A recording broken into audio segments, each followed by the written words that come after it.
Okay, well, uh, call the meeting to order. This is the regular meeting of the Village of Corrales governing body, March 14th, 2023. Please turn off your phones or put them on vibrate. And then stand with me and say the Pledge of Allegiance. I pledge allegiance to the flag of the United States of America and to the republic for which it stands, one nation, under God, indivisible, with liberty and justice for all. Councilor Murray. Here. Are you with us? Councilor Burkett. Here. Councilor Knight. Here. Councilor Woolman. Here. And Councilor Mira. Key. So we have a quorum of the governing body. I need a motion to approve the agenda. Have you all had a chance to read it? So moved. I have a motion from Councilor Woolman and a second from Councilor Knight. All those in favor signify by saying aye. Aye. Those opposed say no. The ayes have it. Therefore, the agenda is approved. We're going to move to the administrator's report at this time. First thing up on the agenda is Tanya, are you available? Boy, I knew that. I am. Thank you, Mayor, Council, Administrator Curry, and you can see all of me tonight. Thank you. I'm sorry about the fan blowing on my computer still. I have not taken it in to get it fixed. As I'm sure everyone knows, and it came out a couple days after Councilor Murray asked it, the governor is going to end the New Mexico state of emergency for the pandemic April 1st. So that's important news for a lot of things. I don't know what that's going to mean for our data. Because we do know that COVID is not going. Can we turn the volume up? Tanya, are you able to get a little closer to your microphone? Let's do it this way. Hold on one second. How's that? Oh, great, very good. Loud and clear, thank you. That way I can hold it. So as everyone, Councilor Murray had asked last council meeting, and a couple days after that, the governor announced that she's ending the state of emergency for New Mexico. No more public health orders will be signed after this one. So April 1st, we will be no longer under a public health order or state of emergency. The United States government is ending at May 11th. They've already ended some stuff like the extra SNAP benefits. We're waiting to see what's going to come about the people who are covered under insurance during the pandemic who may be losing insurance. State of New Mexico supposedly is working on some plans. I have not seen those come out yet. We do know that we're going to have COVID around, and I don't know if we're going to get data really anymore. I'm waiting to hear that as well. Case numbers are kind of looking better. We stayed the same positivity rate from the last 14 days to this 14 days at 7.8. Our case count went down 0.5% per 100,000 in Sandoval County. So a little bit of better news on that front. However, I know that Village Hall has been going through COVID tests, a lot of them. And today we've had a lot of calls at the station to hand out COVID tests. One of the things that's really important right now is who's getting COVID and getting seriously ill. So some of the national data I got for that question is we're still averaging between 350 to 500 deaths per day in the United States, making it the third leading cause of death this year so far. And the people who are getting it, which is why it's so important for Corrales, 85.8% of all deaths are 65 plus. If you put in the 50 to 64 age group, that's 96.2% of all deaths. That's a lot. One of the other staggering things is only 50% of people nationwide age 65 to 74 have gotten their boosters, and only 48% of those 75 plus have gotten their boosters. And that same age group, 71% got their flu shots. And we do know that immunity wanes, and we do know that people are still not getting tested early enough to get Paxlovid. It's not 100%, but it's about 87% to 89%, keeping people who started within the first 5 days, 1 to 3 days is best, out of the hospital or dying from COVID. So protecting those, our population, Corrales has that population, is very important to me. And I'll be happy to answer any questions. Anyone have questions? Stuart? Thank you, Mayor, Councilors. So how's the flu season shaping up? Is it still increasing, or is that still on, maybe on the decline?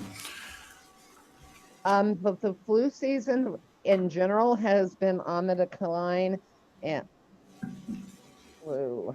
Let me see if New Mexico is still, we were still in red last time, and the flu activity map for right now for New Mexico. Oh, we've gone down a little, but we're still high as of February 25th. They haven't updated it because we're really not considered flu season anymore. But I do know that it's not as bad. I haven't seen as many flu cases in the hospital, but it's still there. Norovirus has peaked. We're hoping it's peaked. The vomiting diarrhea flu has been going up, and we've been having a lot of cases of that as well. Thank you. Okay, thank you, Tanya. Okay, the next thing, I'm going to ask Melanie to comment on where we're at, give an update on animal services, and also we continue to work on the preparation for the comprehensive plan light, and the mayor, myself, and Melanie, and Chris, who Melanie can introduce if she so chooses. We move along on that. So Melanie, if you could talk a little bit about the update on animal services, and also as much detail as you want to get into in a short period of time on the comprehensive plan. Yeah, but who's I'll set the talking? timer. Well, Mr. Hufflord is going to run his timer.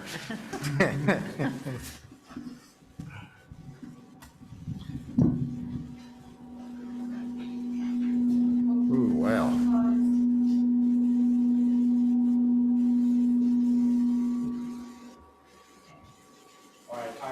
Can you hear me? Okay. Looks like the battery died on our microphone, so I'll replace it before the Corleone wrong. So as you all know, we started the journey to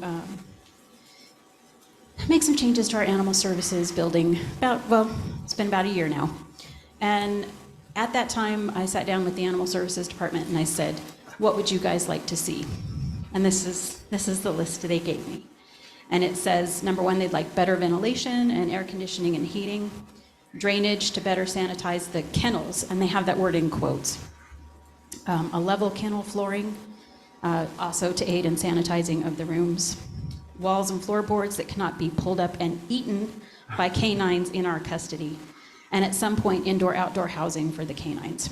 So Angela Gutierrez and Mayor Fahey and Ron Curry and I all went and we toured Watermelon Mountain Ranch, we toured the Sandoval County. We also had Bernalillo County Animal Services Director Misha Goodman come and actually look at our facility and give us some guidelines and some suggestions. And so in that process, when we came to council and we mentioned this is what we would like to do, it was brought up a couple of times, does it have to be here in the admin complex? So we did look at, are there any other places in the village where this could physically go? And after analyzing all of the properties that the village owns, it was determined that really the only place that made sense to put the building is where the building already exists. People already know you can come into this parking lot and check to see if your dog is here, if it gets out. If you have lost your cat, you can come here. And when we talked to the animal services staff about possibly moving the building to other locations, their biggest concern was, we've already established with village residents that this is where we're at. And we would like to stay here with the animals, because they were afraid if we moved it, say, I know the Fire Station 2 in the northwest sector was floated as a possibility. They were concerned that that's a difficult location for people to find. They might just choose to ditch an animal that they found on the running about instead of bringing it in. So those conversations did happen with considerations of other locations. And really the only place that seemed a good fit was here in the village itself. So Dennis Friends has actually, they're a local organization that gives money to animal services groups in the area. They're based here in Corrales, and they have made an offer to help us pay for the kennel. So they've asked that we write them a letter asking for the specific dollar amount. which right now is about $242,000. County Commissioner Catherine Brock has already gifted the village $25,000 towards this project. So between those two grants, we would be able to fully fund the animal services building, including the permanent slab. So the Dennis Friends Foundation will be meeting April 8th to formally grant the money to us. But I've talked to Angela, and she thinks our chances are very good that they will gift us that money. So that is the update on animal services. It looks like, Councilor Waldman, did you have a question? I just, do we have timeframes as to when the ordering is going to happen, when construction, when completion will be, when we can do that ribbon cutting? So it looks like we have a quote from Facility Bill to do the slab. They'll need to get permits. We think that they can get permits from us here in the village, but of course our building inspector starts on Thursday, so can't start approving permits until the 27th, whatever that last Monday in March is. So we have to wait until at least then. When I talked to Horizon, they suggested we wait until we actually have the permits approved to do the ordering, because then they can coordinate with Facility Build, and because the slab needs to be in place before they can deliver the structure. And their time is about 6 to 8 weeks for building the kennel for us.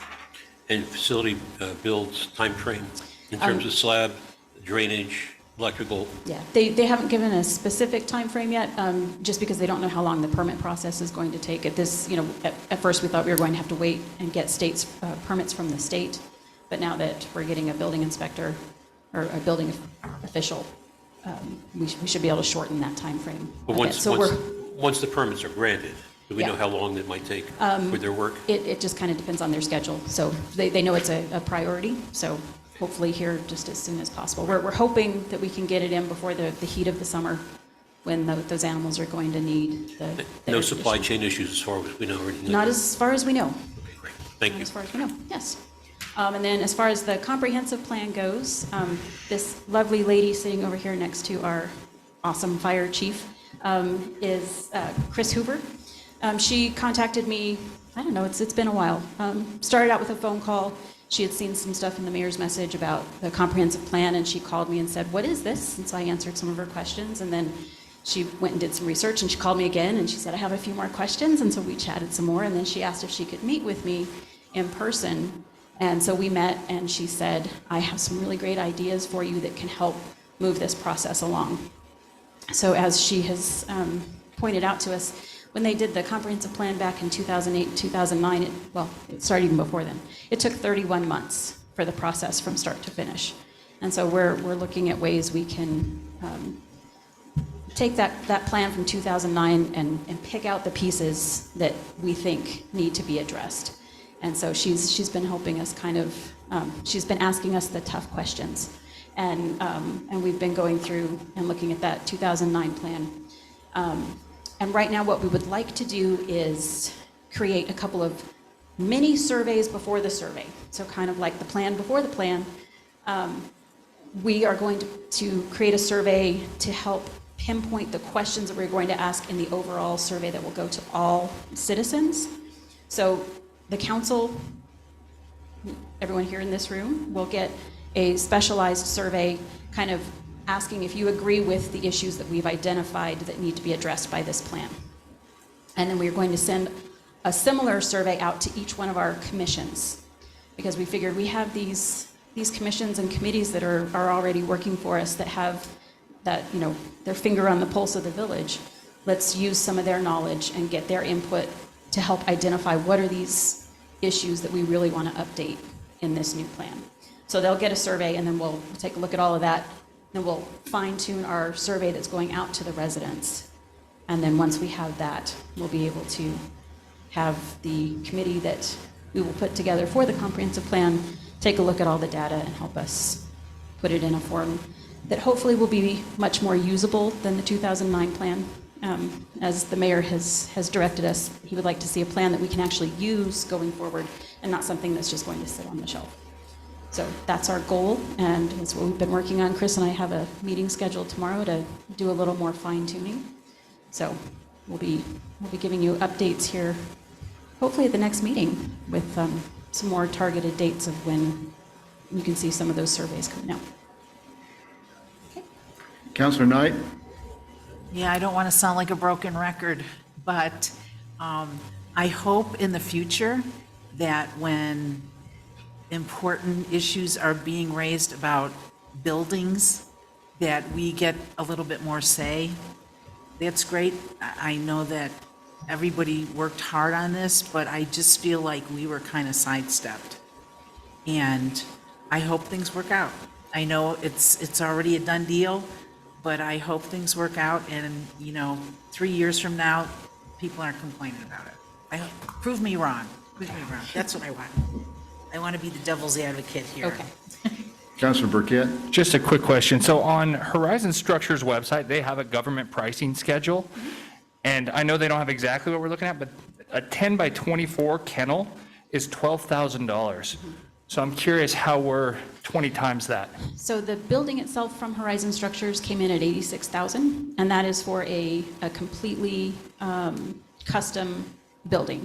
Because what we've asked them to do, most of their kennels are just for canines.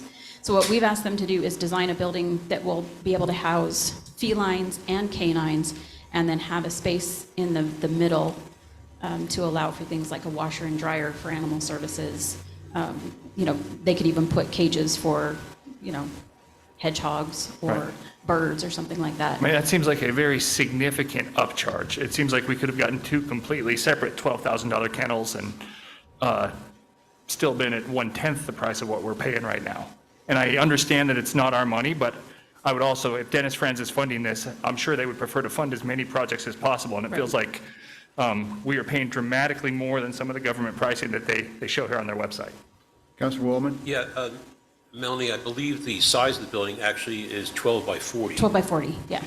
Right. So we're at 400 square feet. So 250 square feet is $11,000. So we're less than double that, and we're 20 times the cost. So part of the deal is that it does have a lot of bells and whistles.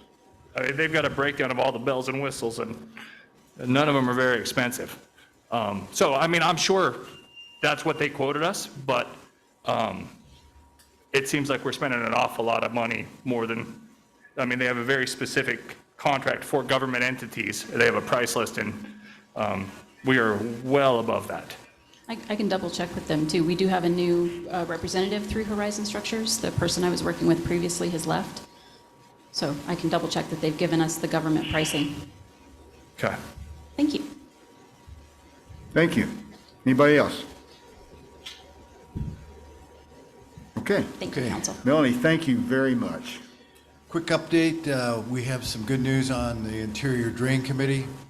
We have exchanged with Randy Audio and the folks from the Conservancy District. We are down to the final markup on that, and we anticipate what will happen next is that once they've agreed with the paperwork, and we were like, I would say 98% there between our folks and the Conservancy District, they will take that to their board. The board will approve it. Then it'll come back here for your approval. And then it will go to DFA for their approval, since it's a joint powers agreement. And then we will begin. And so what will happen at that point is that from Senator McKenna, from last year's capital outlay money, was $150,000. And once we get to a point after it's come back from DFA and we've obligated the money, then we can go out for an RFP, which we will do for planning, the initial planning purposes on the interior drain. As many of you know, this, and especially Doug Finley, has been doing this for a good part of his lifetime, actually. And so we discussed this with him at their meeting last week, and he's very excited about it. So, but there's been a lot of work put into it by a lot of folks. The Conservancy District, of course, we had to push them along a little bit because they too, like a lot of agencies, have been working with the legislature trying to get things done, and their highest priority for the village at this point is still the Siphon. Yeah. And trying to get that done, but I can say that we're closer now than we've ever been, ever. And so I'm hoping, depending on how fast we can move DFA along and get it back from the Conservative City District, I'm going to be optimistic and hopefully say that we'll be putting the RFP out within 90 days, at around the 90 days from now level. Mayor? Yes, sir, sorry. Just a quick question. I know that the committee has been working for quite some time. It's a really large committee. Are we going to have an opportunity to see kind of what work they've done and what their ideas might be going forward? Yeah, I think Doug will be happy to come in front of the council anytime and discuss it again. I think he's been here once before, but it was during a Zoom, I believe. Yep. And, but they've given us some suggestions, the administration, some suggestions for an RFP. So once we get to that point, we'll put it into administrative speak RFP so that it meets all the guidelines. And we'll get them back up here to discuss what their initial proposed plans look like. Thank you. On an interior, I think it was mentioned that our building inspector is going to start this coming week. We're excited about that, and as I've said before, this is a pay-for position. Generally speaking, we'll get enough building permits during the course of a year that will pay for the cost of this position. And hopefully the goal is that we'll be able to provide a quicker, more efficient service than they'll have to work with the state. We will be, we have an agreement. I spoke with the city manager up in Rio Rancho, Matt Giesel, and we will be working with them on some of the electrical inspections, which we've done in the past, and they've been doing for us as it is. So we have a good agreement and an MOU in place with them so to move forward on it. So we're excited about having a building inspector here again. Just kind of a housekeeping note. Raina and I, during the week of April 10th, probably along the lines of April 12th or 13th, we'll be holding our internal budget meetings. This is the first step to bring a budget before this body, and we'll put out some firm dates and who we'll be talking to. The 12th and the 13th we're looking at, which is a Wednesday and Thursday. And we'll also be going through the process again where we'll be asking our department heads to get any money requests or budget requests from the committees that are affiliated with their departments so that we can consider those as well. But we'll keep you obviously up to date on that. You'll probably see a final budget that, and I'll have to check with Rain on this, but we'll be looking at somewhere around the end of June where we're going to have to be getting some documents up to DFA, and then they'll get those probably back to us around the 1st of August. Update on the Gonzalez property, same as last meeting, and so it's pretty quiet out there on the Gonzalez property. And with that, I'll turn it over to Randy Audio.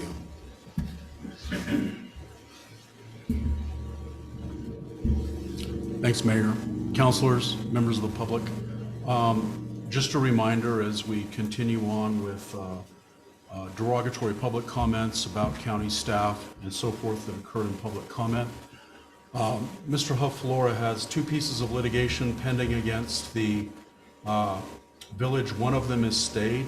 The second is an appeal in which on his subdivision application in 2018, a district court judge upheld the decisions made by the village of Corrales in regards to the subdivision of his property, and he received a subdivision of his property. We remain in litigation, and the appropriate place for that to be addressed is in court. Thank you. Thank you, Randy. And last thing I'll say before I turn it back to the mayor is that Lori Stout maintains an employee in good standing. She's a direct report to me, and we stand beside and behind her professionalism at all times. Thank you, Mr. Curry. Thank you, Mr. Audio. Now it's time for Councilors Forum. Mayor? Oh, excuse me. Quick question, if I could. In the last meeting, it was mentioned that we were going to have an update on animal ordinance. I think these notes are incorrect in the, and I should have brought this up on the approval of the agenda. Update on animal ordinances, including microchipping. Do we know when that might be? I know Randy's been backed up with a number of different things, but Yeah. Corey from Randy's office has the draft that we sent over.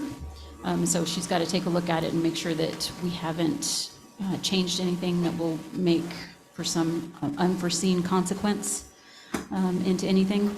And then once she takes a look at it, then we'll bring it to the council for, possibly by the end of the month? maybe. She's been working on quite a few things for us, so I'll check in with her again. I think she's going to be in the village either tomorrow or the next day to look at some documents for us, so I'll check in with her. Thank you. And last question would be on the Anderson property. Is that a done deal? It's a done deal, and you can see we've been moving around out there, and it looks prettier now than it did a month or so ago. So it's Councilors Forum, so if you have things you want to I say. actually have a question about I didn't realize we were Okay. past the administrators. Just for that same point, I mean, I would agree, it's looking a lot better, except for, I was curious why we took down that really large, nice tree. I don't have the answer for that.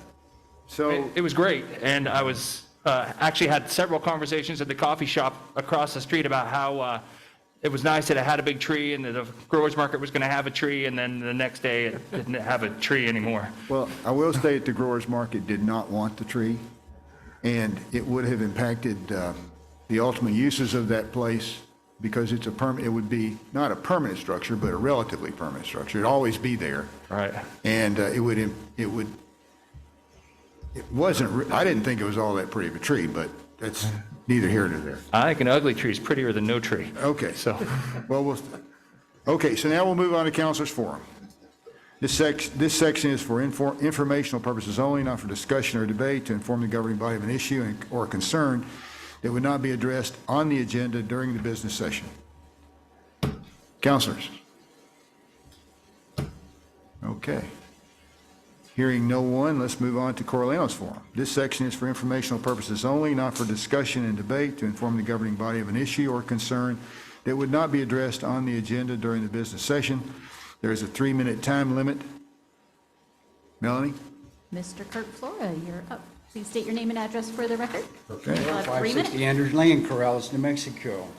I'd like to know actually who runs this village. Is it planning and zoning or is it the council? Because apparently planning and zoning has more power over the council than the council has itself. You know, in that last meeting you just had, it was approved 6 people to a 3-bedroom house. And the planning and zoning took it upon themselves to say, no, we're not allowing that. We want 5 people. Who runs this village? Okay, apparently, one person runs this village. The one person who can override the ordinances. The one person who can deny an appeal. You know who that is? I brought it up to you last week. Lori Stout. Okay?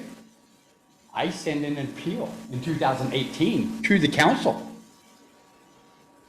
Lori Stout takes it upon herself to deny the appeal to the council. Okay? Who runs this village? Apparently not you all. The reason I do this every week is because I'm hoping, I pray that the courts listen to me. Because you guys are being lied to, you don't enforce your ordinances, and you don't care about what the public says. You know, Mel just said just a minute ago, she says, well, I hope we get involved with this. Well, apparently, they're not letting you get involved either. Apparently, planning and zoning has more power than the council. It's just, you guys got to see it with your own eyes. You can't, you know, oh, we can't fire Lori Stout. She's an asset to here. but she can falsify documents. She can falsify the minutes. She can extort money. And everything else I've said, okay? She can do that. Okay? The reason I come up here every council meeting is I'm hoping, like I said, that somebody in the courts is watching and listening to what I'm saying, because you all are not. You know? Randy Otto says the courts, you know, went as, you know, approved what Lori was telling them. Well, it's because Lori lied to the judge. Thank you.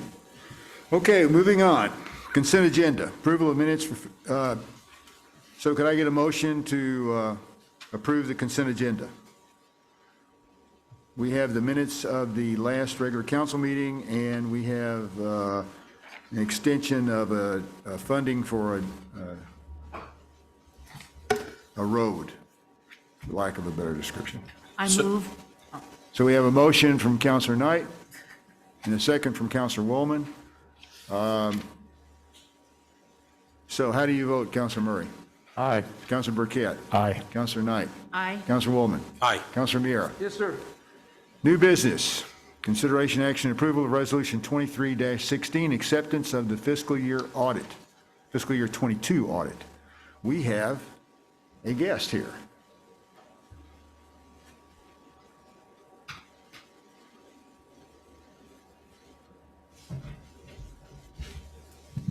Good afternoon, Mayor, Council, everybody in public attending here today. I put together just a small presentation for you all to present the results briefly of the fiscal year 2022 audit, just to give you all a background on kind of the timing of that audit. We were out here at the village offices really in about October and November of 2022. The ultimate deadline to have the audit to the state auditor is December 15th. And the audit was presented to the state auditor by that deadline. The state auditor takes a few months to review the report, which is about 80 pages long. And they come back to us with any review comments. We correct any such comments. And that was done about a month ago. So we're here today, now that the audit has been released for distribution to the public, just to discuss the results of the audit in this public forum. We did, at the time of the audit, present the results to the mayor, a couple of councilors, as well as Administrator Curry, Finance Director Reina Aragon, and village clerk Melanie Romero. So I'll just go briefly through this presentation. Now, our main responsibility as the village's auditors is to provide an opinion on your financial statements. Now, we audit the village as a whole, but we also audit each of the individual funds that comprise the village. So the village's general fund, a lot of the general obligation bond funds, a lot of the grant funding that the village receives. Those are all accounted for by the village in these different and various funds. So we audit the village as a whole. We also audit each of those individual funds, and our main responsibility is to provide an opinion on those financial statements. We also obtain an understanding of the village's internal controls to help us plan the audit. Now, we perform what's called a risk-based audit, where we are working to identify risks that either impact the village's financial statements or the village's compliance with laws and regulations. And as a result of that risk assessment process, we design procedures that address those risks. So we obtain an understanding of your controls to help us plan the audit, but we don't give an opinion on your internal controls. What we do though is if we identify weaknesses in the village's controls, we would communicate that to you. So with that being said, our overall audit results, and like I said, our main responsibility is to provide an opinion on the village's financial statements. We issued an unmodified or a clean opinion on the village's financial statements. Again, that's a clean opinion for the village as a whole, but as well as each of those individual funds that comprise the village. That's the same opinion that we've given the last couple of years as the village's auditors. And it doesn't mean that there were no findings or adjustments as part of our audit. What it means though is at the conclusion of our audit, we feel that the village's financial statements are materially correct. Now, I did mention we don't give an opinion on your internal controls, but if we identify weaknesses, we would communicate that to you. Now, a material weakness is really the highest level of deficiency that we can communicate as part of an audit. And we did identify one material weakness as part of the audit. We didn't identify or report any significant deficiencies, which are really things that are required to be communicated to the board, much less severe than a material weakness. And then we also do tests of the village's compliance with certain state statutes, certain areas or articles of the state constitution, and just other regulations that apply to the village. And we did also identify one other non-compliance finding as part of the audit. Now, that equates basically to 2 findings as a result of our audit. The one material weakness that we did communicate relates to the village's financial close and reporting process. Now, as part of the audit, the village provides us with its accounting records, and we then turn around and basically audit those records. And if we have adjustments to what we think the village's financial statement should report, we make adjustments as part of the audit in order to be able to provide that clean opinion. During the audit, we did have a number of adjustments as part of the audit to record things like how much gross receipt tax is owed to the village at the end of the year, how much property taxes are owed to the village at the end of the year, other things that impact the village's financial statements.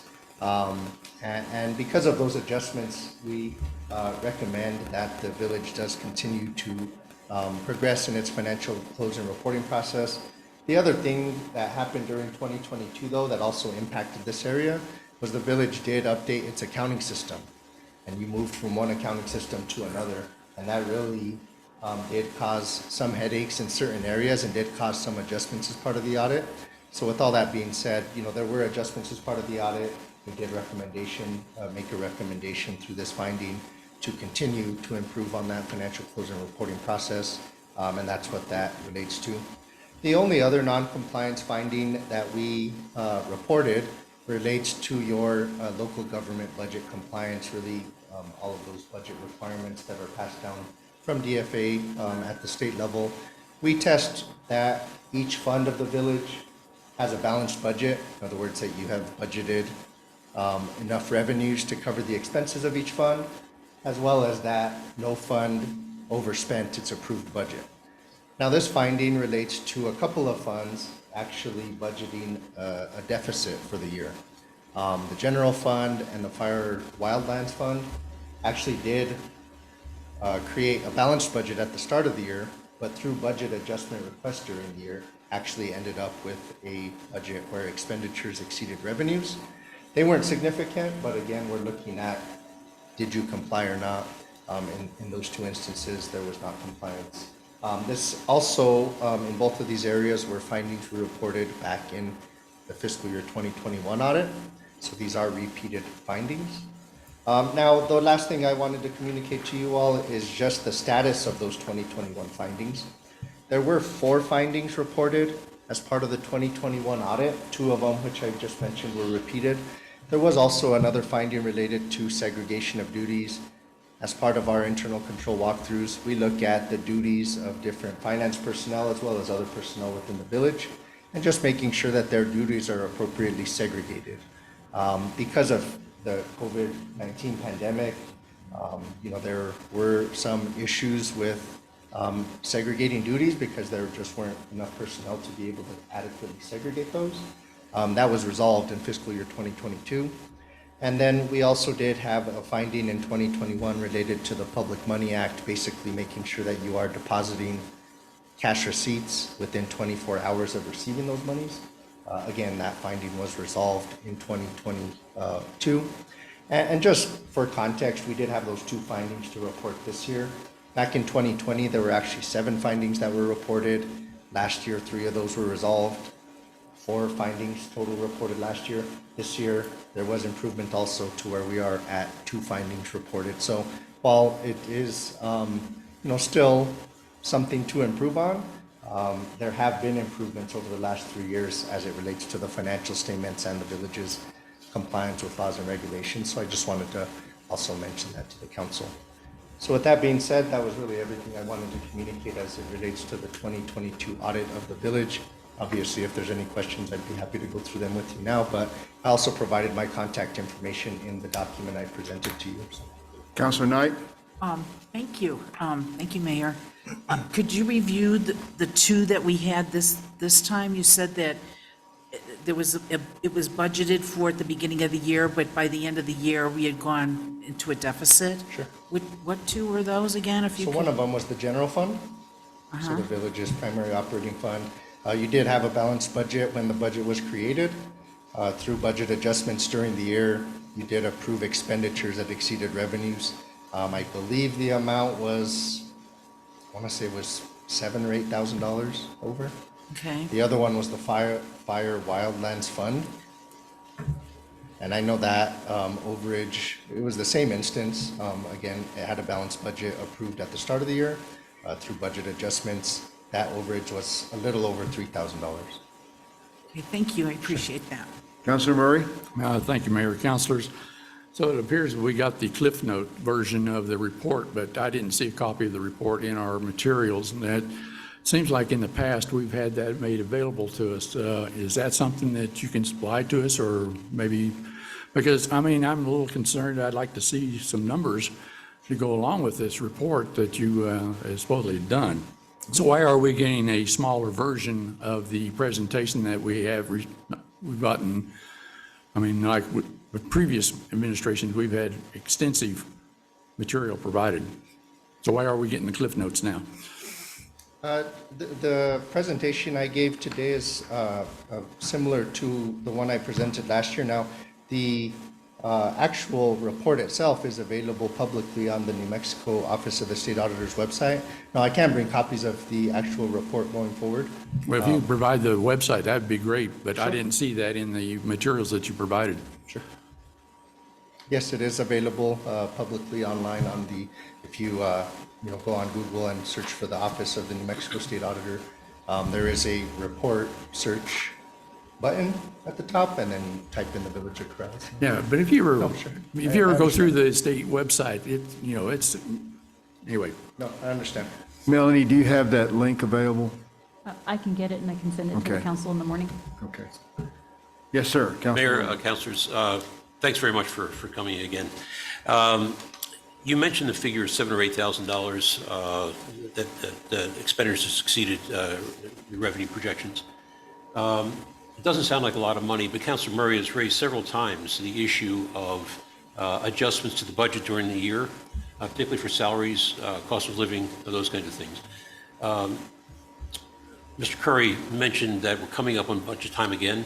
I'd like to try to avoid, the 7,000 or 8,000 or whatever it might be. It may be more than that, given some of the pay raises we've given this year. So are there guidelines that you might be able to share with us going forward in creating the new budget? What to look for and things like that? Sure. Well, I mentioned the things that we specifically test for, which is really the two main parts of that local government compliance statute, which is that you have budgeted or that you have passed a balanced budget, and then also that you haven't overexpended your approved budget. What I would recommend at the end of each fiscal year is going through that DFA budget summary, and making sure that you haven't overexpended. In other words, that your actual expenditures haven't exceeded that budgeted expenditures. If you have, something that other municipalities in the state do is bring a budget adjustment request to you at the end of the year to see if those are needed. Those things can be impacted by things like, year-end adjustments and stuff like that. So that does occur. But those are the things that we really look for as part of the audit, is that you have that balanced budget. And really, if you look by fund, it is loaded in your accounting system. If you look by fund and just compare that budgeted revenues to your budgeted expenditures, make sure that that the revenues at least exceed those expenditures. Unfair question, but do you recall in what department it might have been, or what budget it might have been? I don't. Or was it spread out through a number of different accounts? I can find it in the documentation we have, but I don't have it readily available. Yes, sir. Counselor Murray. Yeah, I'm sorry. There's up a question. I'm sorry. So we typically receive our revenues at least 2 months in arrears of when we actually get them. Is that correct? So we don't know the final budget values by the end of the year, except for those 2 months that, so if our income is less than what we think it is that the reason why we're seeing these two deficits? Is Raina online? She is. Raina, did you? Mayor, Yes, ma'am. I think I could answer that a little bit better. So instead of, it's not really a council thing that the council messed up or anything. I think it's a matter of me not doing a budget adjustment. We received the money. We did not get, cash wise, we were not overexpended. But budget wise, I did not do a bar at the end for that money. One of them was in Fire Wildlands. Correct me if I'm wrong, Tanya, that we got the money late from the fiscal year prior. And the other one, I just didn't do a budget adjustment on time. Is that something that we can correct down the road after the close of that budget for that previous year, or are we prevented from doing that if we catch it? No, what I should have done is I should have done an accounts receivable at the end of that year saying that we were going to get that money in late, and I did not do that. Okay, thank you. Anyone else? Mr. Trujillo, thank you very much. Thank you for having me. Thank you. Okay, I need a motion to approve Resolution 23-16, acceptance of the fiscal year 22 audit. Do I have the motion? So moved? From Second. Counselor Wallman and a second from Counselor Knight. Any further comments, questions, or discussion? Okay, how do you vote, Counselor Mira? Yes, sir. Counselor Wallman? Aye. Counselor Knight? Aye. Counselor Burkett? Aye. And Counselor Murray? Yes. So the fiscal year 22 audit has been has been approved by the council. Let's move on to consideration, action, and approval of Resolution 23-17. Publish and post an ordinance amending portions of Chapter 32 of the Village of Corrales Code governing lodgers tax regulations, clarifying the applicable tax rate and payment process for vendors subject to lodgers tax. This was something that was 2019, is that correct? Yeah, the state updated their lodgers tax statute in 2019, and we should have updated ours as well. So this is just making sure that our ordinance matches state statute. We want to be consistent with the state Yeah. regulations. Any questions from anyone? Yes, sir, Mr. Murray? Thank you.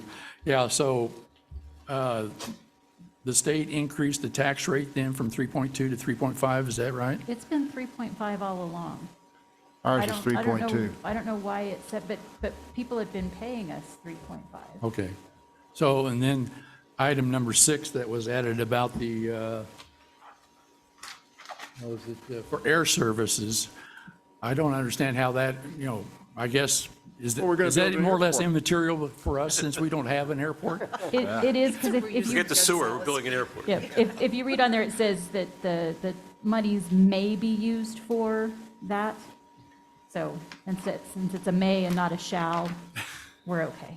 Yeah, I don't quite get the deal with the airport and lodgers tax, it just doesn't seem, Anyway, I understand what you're saying, and I had a question there. I thought that they had changed it to 3.5, and we were still at 3.2. That's what I understood. Yeah, but- well, it looked like in the update that it was 3.2, but that's, like, our forms and everything have been 3.5, and like, if you look on the state's website, it's been 3.5, so I'm not So sure. we're trying to be how that- consistent. Okay, but this is consistent with state statute then, It is. basically?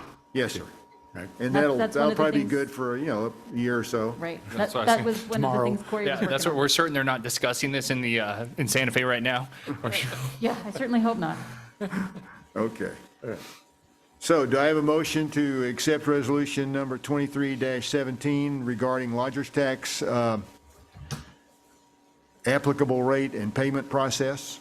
So moved. Who moved that? Councilor Murray? And Councilor Mira seconded it. Any further discussion? This is a very delicate issue. We have to be careful on this. All right. How do you vote, Counselor Miera? Yes, sir. Counselor Wood? Aye. Counselor Knight? Aye. Counselor Burkett? Aye. Counselor Murray? Aye. Okay. So therefore, Resolution 23-17, or for the publishing post for the ordinance of 23-02 has been approved, and we will see it again probably about a month, right? Yeah, I think April, 11. yeah, April 11th. April 11th? Okay. Because we need the weeks, and then I have to have time to get it published So, to the paper. so we'll just segue into announcements and future agenda items. So that's going to be one of them. We're trying to put together a work study for April to talk about the administrative area. And as you requested, we're trying to get Amy Bell and Angela here. That won't be until the end of April. Perhaps we could look to doing it sooner if any of you have different choices of people you'd like to hear from. There will be a final presentation by the ACE Committee on April 11th. And at some point, we're going to do a zone change on the Anderson, as we'll call it, the Anderson property, although now it's the Corrales property, from A1 to municipal. Yeah, that's on the April Planning and Zoning meeting. Yeah, so it'll be probably in May before us, huh? Yes. Okay. Anyone else have something they are just burning to talk about? Yes, sir. Two things that both kind of came up at some point during the two meetings tonight. One is I think we need to look at our short-term rental stuff and either look at limitations related to septic capacity or address the children's situation, just so we can prevent what Councilor Miera's concern is people keep coming back for appeals on certain things because it sounds like we maybe have missed some stuff in that. And the second thing, we've talked about this a couple times, is people having to list their address when they do public comment. I would hope that that's an easy fix in our statute, that we could try to change the verbiage on where people can just say that they're a village resident and that's good enough without giving their address. Okay, that's certainly up for discussion. Wasn't there something about that, though, that in statute? Do you recall? It seems like we talked about that. We can talk about it, but it's purely for keeping a clean record on appeals to make sure we know who those people testifying are.